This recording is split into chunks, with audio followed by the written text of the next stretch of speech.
유튜브로 읽는 박정희 전기 13권 마지막 하루. 한 번 해병은 영원한 해병이다.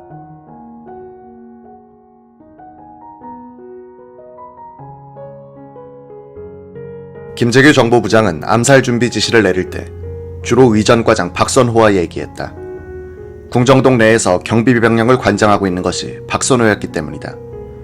대통령과 경호원들을 자신의 지휘하에 움직이는 병력 속에 집어넣고 있었던 박선호가 그 시간에는 실질적인 경호실장이었다. 부장수행비서관 박흥주 대령은 이날 밤에 두 주역, 김재규와 박선호가 짜놓은 상황 속에서 수동적으로 따라가는 역할을 했다. 박 대령의 변호인 태윤기가 1심 법정에서 피고인은 군인 신분이라 단심으로 형이 확정이 되는데 마지막으로 빠진 것이 있으면 말씀하십시오 라고 했더니 박흥주는 이렇게 말했다. 이 건과 관련해서는 사전 계획을 몰랐습니다. 갑자기 말을 꺼내 그 상황에 처하게 됐고 상사의 명령에 따라 움직이는 것이 마땅한 것이 아닌가 생각됩니다. 박선호도 김재규가 만찬장으로 돌아가고 난 뒤 고민에 빠졌다. 그도 총장이 와 있고 이 차장부가 안 올 시간에 와 있으니 국내외 사정이 긴박하구나. 부장이 총을 차고 나와서 각오한 모습을 보여주었으니 내가 거부를 하면 성공이건 실패건 살아남지를 못하겠구나. 부장이 육군 총장과 함께 유혈 쿠데타를 하는구나 하는 판단에 도달했다. 박선호가 보기에는 부장이 단독으로라도 할 것 같았다. 부장이 각하도 포함된다고 했지만 차지철 경호실장만 사살하고 각하는 납치 정도 하겠지 하는 생각도 해봤다. 경호원들에 대한 공격을 준비하는 데는 재민이 차로 총만 싣고 오면 2분도 안 걸리는데 처음에는 1시간을 요구할까 하다가 30분의 여유를 달라고 했다. 박선호는 항소심에서 그때 왜 부장님을 쏘거나 밀고를 하지 않았느냐고 저보고 바보라고 하는 사람도 있으나 저는 그런 배신자가 되고 싶지 않았습니다 라고도 했다. 김재규는 법정에서 명령은 선택적으로 받아들여서는 안 됩니다. 무조건 복종하도록 하기 위해 시간을 두지 않고 강하게 명령했던 것입니다 라고 진술했다. 이날 박선호가 취한 행동을 이해하려면 그와 김재규의 관계를 알 필요가 있다. 이때 나이가 45세이던 박선호는 대구의 대륜중학교 학생 시절에 체육교사 김재규를 알게 됐다. 박선호는 1953년에 해병학교 16기로 들어가 소위로 임관한 뒤부터 파월 청룡부대 대대장, 해병 서울보안부대장, 해병사령부 인사처장을 거쳤다. 1973년 10월 10일에 해병대가 해군에 흡수되어 통합될 때 예편했다. 박선호는 스승이기도 한 김재규가 3군단장으로 있을 때 중학 동기들과 함께 가서 인사를 나누는 등 접촉을 유지하고 있었다. 해병대에서 전역한 다음 해인 1974년 4월 그는 당시 정보부 차장이던 김재규의 도움으로 정보부 총무과장으로 취직했다. 김재규가 건설부 장관으로 나간 뒤에는 정보부 부산지부 정보과장으로 옮겼다. 기자는 당시 부산에서 발행되고 있던 국제신문의 사회부 기자였다. 1976년 1월 1일자 사회면 머릿기사로 포항에서 유증이 발견됐다는 요지의 기사를 썼다가 박선호 과장에게 불려가 조사를 받은 적이 있었다. 정보부가 포항에서 석유 시추를 하고 있었는데 유증 발견 사실은 보도 금지가 되어 있을 때였다. 그때 본 박선호는 날렵한 몸집을 가진 부드러운 신사였다. 소위 기관원으로서의 건방진 태도를 느낄 수 없었다. 아마도 기자가 나쁘지 않은 대우를 받았기 때문이겠지만 박선호는 그 해초에 부산지부 정보과장직에서 면직됐다. 당시 부산에서는 서울에서 내려온 석진강 검사가 대대적인 밀수 수사를 지휘하고 있었다. 밀수 세력을 비호해온 정보부 직원들도 다수 조사를 받았다. 이 검찰 수사팀의 동향을 알아보려고 박선호가 도청을 시켰는데 이것이 정보부의 내부 감찰에 걸려 그만두게 된 것이다. 박선호는 군대와 정보부의 엄격한 상명하복 관계에 의하여 장악되어 있었을 뿐 아니라 김재규와는 의리와 인정에 의해서도 운명적으로 엮여 있었다. 박선호는 정보부 부산지부 정보과장직에서 면직된 이후 한 1년 실직자 생활을 하다가 다시 김재규의 도움을 받는다. 김재규는 그때 정보부장으로 부임해 있었다. 건설부 장관 출신인 김 부장은 박선호를 현대건설의 사우디 주베일 항만 건설 현장 안전차장으로 취직시켜 주었다. 1977년 4월의 일이었다. 한 8달 근무하다가 이듬해 2월에 돌아온 그는 중앙상사라는 유류 수입상을 경영하게 됐다. 그해 8월 초 김 부장의 의전과장으로 있던 김인영이 회사를 찾아왔다. 그는 부장님께서 당신에게 관심이 있어 하신다며 회사의 경영 상황을 물어보고 돌아갔다. 8월 7일 정보부장 비서실장 김갑수 장군이 좀 와달라는 연락을 해왔다. 정보부에 와서 다시 근무해볼 생각이 없는가? 무슨 보직인데요?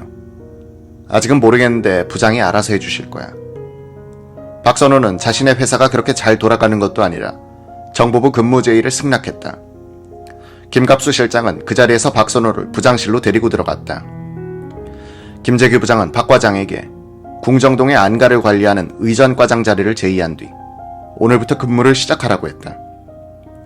그날로 김인영 과장과 인수인계를 했다. 이렇게 하여 박선호는 이 역사적 사건에 말려들게 되었던 것이다. 박선호는 군 검찰신문에서 이렇게 말했다. 김 부장은 본인의 은사이고 직업도 알선해 주시고 본인을 알아주고 아껴줘 고마운 생각을 항상 해왔습니다. 삼국지, 대망 같은 책을 많이 읽어라. 검소하게 생활하라. 우쭐거리는 행동은 삼가라는 등 좋은 말씀을 하여 평소부터 존경해왔습니다. 박선호는 이날 김재규를 보좌하여 전광석화 같은 암살 작전을 펴는 데 있어서 해병대의 기지를 충분히 발휘한다. 이날 작전의 성공 여부는 이 사나이의 행동 여하에 달려 있었다. 그는 최초의 순간적인 주저와 번민을 즉시 극복하고 과단성 있게 행동을 개시한다. 박선호는 김재규의 암살 지령을 들은 뒤 골목길 건너편에 가동이라 불리는 신관 2층 자신의 사무실로 가면서 이렇게 생각했다고 한다. 동원 인원 선발을 생각한 바 우선 떠오르는 인물이 이기주였습니다. 그는 본인 밑에서 경비를 책임지고 있는 인물로서 해병대 출신인데 무엇을 시켜도 복종할 수 있는 사람이었습니다. 본인이 의전과장으로 부임한 이후 경비직에서 관리직으로 보직을 변경시켜주어 본인의 은혜를 입은 자였습니다.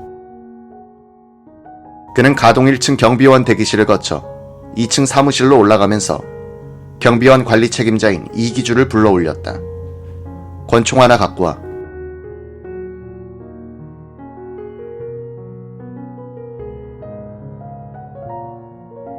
궁정동 경비원 관리 책임자 이기주는 1층으로 내려와서 경비원 엄현에게 리볼버가 어딨냐고 물었다. 내가 근무용으로 차고 있는 게 하나 있어요. 주세요. 근무용이라니까요. 과장님이 달라고 하셔요. 엄현은 허리에서 권총을 풀어서 건네주었다. 이기주는 박선호와 같은 해병대 출신으로서 태권도가 3단, 유도가 초단이었다. 다른 경비원들과 함께 매주 수요일에 공기 권총으로 사격 훈련을 하고 있었다. 근무할 때도 허리에 찬 권총에는 항상 실탄을 장전하고 있었다. 박선호 과장은 지시만 떨어지면 아무데나 쏴도 좋다는 지침을 주어놓고 있었다. 해병대 출신끼리의 독특한 인간관계 덕분에 이기주는 박선호의 특별한 배려를 받고 있었다. 박선호는 이기주로부터 오연발 38구경 리볼버와 권총집을 받아 가지고는 탄알집을 열고 5발이 든 것을 확인했다. 권총을 다시 집에 넣고 혁대에 끼운 뒤에 허리에 찼다. 이기주와 함께 1층으로 내려오면서 박선호는 M15로 무장하고 양복 상의 안에 넣고 라고 했다. 이때 박선호의 눈에 띄인 사람이 자신의 승용차 운전사 유성옥이었다. 그를 보는 순간 유성옥은 성격이 괄괄하고 용감하며 복종심이 강한 자이므로 그를 선발하기로 결정했다는 것이다. 박선호 이기주는 같이 대기실 입구에 있는 총기함으로 갔다. 경비원이 꺼내주는 소총 M15 한정과 15발이 든 탄창 1개를 이기주가 받았다. M15는 구형 M16 소총의 별칭으로 추정된다. 경비원 관리 책임자 이기주는 M15를 양복 저고리 안에 넣고 바깥으로 나갔다.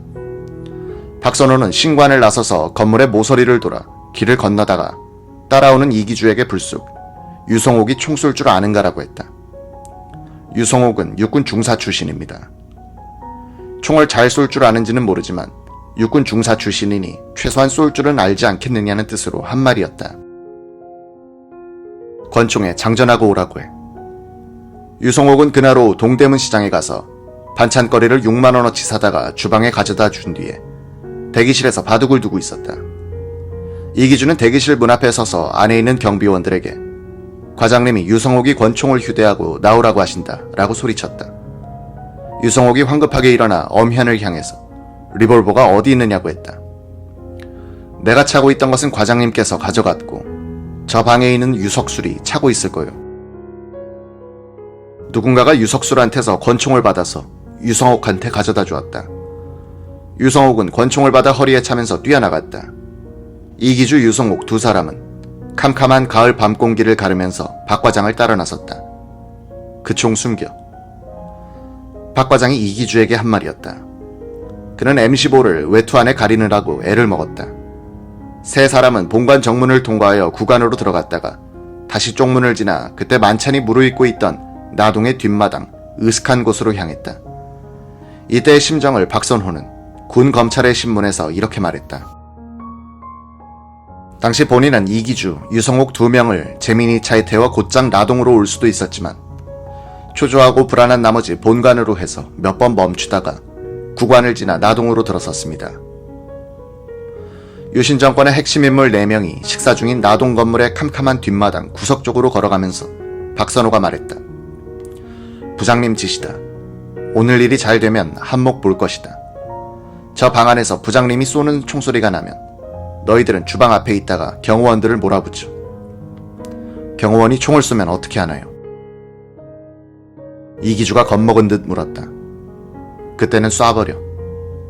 말은 그렇게 했지만 가슴이 두근거리기는 박선호도 마찬가지였다. 박 과장은 유성옥에게 재민이를 주방 쪽에 옮겨놔 라고 했다. 주방 앞에 차를 대놓고 그 안에서 기다려. 경호원이 뭐라고 하면 과장이 시켰다고 해. 주방 앞에 서 있는 경호원들은 주방으로 몰아넣는다. 반항하면 사살해.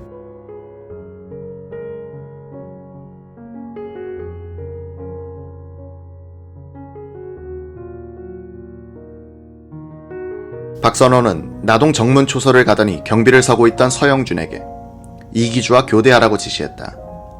서영준은 교대한 지 20분도 지나지 않았는데 무슨 교대인가 하고 이상하게 생각했으나 말없이 시키는 대로 하는 수밖에 없었다.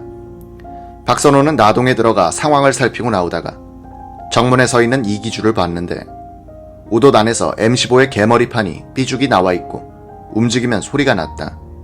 권총으로 바꿔오라고 지시했다. 이기주는 박 과장이 권총으로 바꿔 차고 오라고 했을 때 이 길로 도망가 버릴까 하고 생각하다가 마음을 고쳐먹었다고 한다. 그는 법정에서 진술하기를 한 번 해병이면 영원한 해병이다. 과장이 나를 신임했는데 거절할 수가 있는가. 과장이 유사시에는 생명을 걸고 충성하라고 했는데 하는 생각을 했습니다. 라고 했다. 그는 항소심에서 과장님이 왜 하필 나에게 이런 일을 시켰는지 원망도 했으나 저를 신임했기 때문에 그와 같이 시켰을 것이라고 자위도 했습니다. 라고 말했다. 조금 전에 박선호와 박흥주 두 사람이 김재규로부터 거사에 대한 지시를 갑자기 받았을 때 느꼈던 똑같은 충격과 당황을 이번엔 이기주와 유성옥이 느끼고 있었다. 이기주는 법정에서 과장의 지시면 누구나 그 자리에서부터 뜁니다. 라고 했다. 변호사가 불응한다거나 승낙한다거나 선택적으로 판단할 여유가 없다는 것인가요? 라고 물었다. 무조건 지시에 따랐습니다. 상관의 지시니까 무조건 따르고 여기서 죽는구나 하고 생각했습니다. 유성옥은 그때 나이가 36이었다. 경기도 고향이 고향인 그는 불우한 어린 시절을 보냈다. 생모는 2살 때 죽고 계모 밑에서 살았다. 중학교 2학년을 중퇴한 다음에는 근처 미군 공병대에서 나오는 쓰레기를 주워 팔아 생계비를 보탰다. 그의 아버지는 산에서 나무를 해 서울에 가져다 파는 등짐 장수였다. 유성옥은 어릴 때는 고아처럼 자랐다. 그에게 군대는 피난처이자 기회의 땅이기도 했다.